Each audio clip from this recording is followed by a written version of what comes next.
ರಾಜ್ಯ ಕಾಂಗ್ರೆಸ್ನಲ್ಲಿ ಅಧಿಕಾರ ಹಂಚಿಕೆಯ ಫೈಟ್ ಜಂಜಾಟ ನಡೀತಾ ಇದೆ. ಮತ್ತೊಂದೆಡೆ ಕೆಪಿಸಿಸಿ ಅಧ್ಯಕ್ಷ ಸ್ಥಾನಕ್ಕಾಗಿ ಪೈಪೋಟಿ ಕೂಡ ನಡೀತಾ ಇದೆ. ಕಾಂಗ್ರೆಸ್ನಲ್ಲಿ ಅಧಿಕಾರ ಹಂಚಿಕೆ ಫೈಟ್ ಜಂಜಾಟ ನಡೀತಾ ಇದೆ.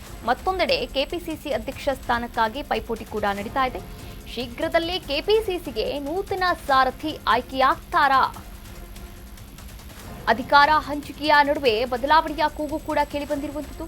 ಕೆಪಿಸಿಸಿ ಸ್ಥಾನದ ಬದಲಾವಣೆಯ ಕೂಗು ಕೇಳಿಬಂದಿದೆ.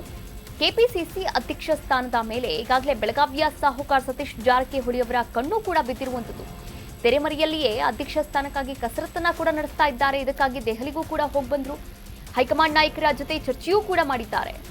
ದೆಹಲಿಗೆ ಹೋಗಿ ಸತೀಶ್ ಜಾರಕಿಹೊಳಿ ಅವರು ತಮ್ಮ ಆಪ್ತ ಬಣದ ಶಾಸಕರೊಂದಿಗೆ ತೆರಳಿ ಚರ್ಚೆಯನ್ನ ಕೂಡ ಮಾಡಿರುವಂಥದ್ದು ಹೈಕಮಾಂಡ್ ನಾಯಕರ ಜೊತೆ. ಈಗಾಗಲೇ ಡಿಸಿಎಂ ಡಿಕೆ ಶಿವಕುಮಾರ್ ಅವರು ಹೇಳಿಕೆಯನ್ನು ಕೂಡ ನೀಡಿರುವಂಥದ್ದು. ಒಂದು ಕಡೆ ನೋಡಿ, ಹೊಸ ಬ್ಲಡ್ ಬರಬೇಕು, ಹಾಗೆ ಹೊಸ ಆಲೋಚನೆ ಬರಬೇಕು, ಹೊಸಬ್ರು ಬಂದರು ಅಂದರೆ ನನಗೇನು ಪ್ರಾಬ್ಲಮ್ ಇಲ್ಲ ಎನ್ನುವಂತಹ ಮಾತುಗಳನ್ನ ಕೂಡ ಹೇಳಿರುವಂಥದ್ದು. ಒಟ್ಟಾರೆಯಾಗಿ 6 ವರ್ಷದ ಸಂಭ್ರಮದಲ್ಲಿದ್ದಾರೆ ಕೆಪಿಸಿಸಿ ಅಧ್ಯಕ್ಷರಾಗಿ. 6ನೇ ವರ್ಷದ ಒಂದು ಪಾದಾರ್ಪಣೆ ಇದು.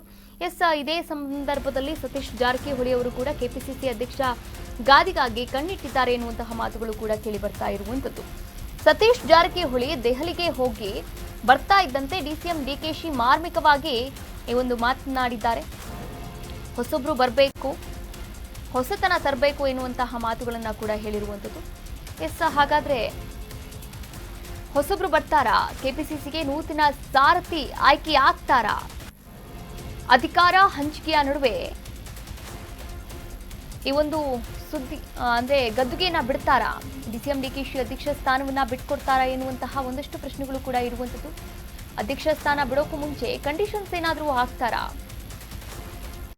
ಕಂಡೀಷನ್ಸ್ ಅಪ್ಲೈ ಅಂತಾರ ಕನಕಪುರ ಬಂಡೆ, ಗೊತ್ತಿಲ್ಲ. ಸಾಕಷ್ಟು ಕುತೂಹಲವನ್ನ ಕೂಡ ಕೆರಳಿಸಿದೆ ಈ ಒಂದು ವಿಚಾರ. ಹಾಗಾದ್ರೆ ಈ ಒಂದು ವಿಚಾರದ ಬಗ್ಗೆ ಡಿಸಿಎಂ ಡಿಕೆ ಶಿವಕುಮಾರ್ ಅವರು ಈಗಾಗಲೇ ಮಾತನಾಡಿದ್ದಾರೆ. ಏನ್ ಮಾತನಾಡಿದ್ದಾರೆ ನೋಡ್ಕೊಂಡು ಬರೋಣ. ಹೊಸ ರಕ್ತ ಬರಬೇಕು, ಯಂಗ್ಸ್ಟರ್ಸ್ ಬರಬೇಕು, ಹೊಸ ಆಲೋಚನೆ ಇರಬೇಕು. ನಾವೆಲ್ಲ ನಾನು ಫಸ್ಟ್ ಟರ್ಮ್ MLA ಮಂತ್ರಿ ಆದವು ನಾವೆಲ್ಲ. ನಾನು, ಪರಮೇಶ್ವರು, HK ಪಾಟೀಲ್, ರಾಮಲಿಂಗಾರೆಡ್ಡಿ, ನಾವೆಲ್ಲ ಆಯ್ತು. ನಮ್ದೆಲ್ಲ ಟರ್ಮ್ ಮುಗಿದೋಯ್ತು. ನಾವೆಲ್ಲ ಸೀನಿಯರ್ ಸಿಟಿಸನ್ ಆಗ್ಬಿಟ್ಟಿದ್ವಿ. ಹೊಸಬ್ರು ಬರ್ಲಿ ಸರ್. ಹೊಸ ಬ್ಲಡ್ಗೆ ಅವಕಾಶ ಕೊಡಕ್ಕೆ ನೀವ್ ಹೇಳ್ಬೇಕು ಸರ್. ನೀವ್ ಇದ್ರೆ ಮತ್ತೊಂದ್ ಕಡೆ ಕೂರಕ್ಕೆ ಚೇರ್ ಇಲ್ಲವಲ್ಲ ಸರ್. ನೋಡಪ್ಪ, ನನ್ನ ಅಭಿಪ್ರಾಯ ತಿಳಿಸಿದ್ದೀನಿ. ಪಾಪ ಹೊಸಬ್ರು ಕೇಳೋರು, ಈಗ ಫಸ್ಟ್ ಟೈಮ್ ಎಷ್ಟೋ ಜನ ನಾವೆಲ್ಲ ಆಗಿಲ್ವೇ, ಹಂಗ ಆಸೆ ಇರ್ತದೆ. ಅವ್ರ ಆಸೆನೂ ತಪ್ಪು ಅಂತ ಹೇಳಕ್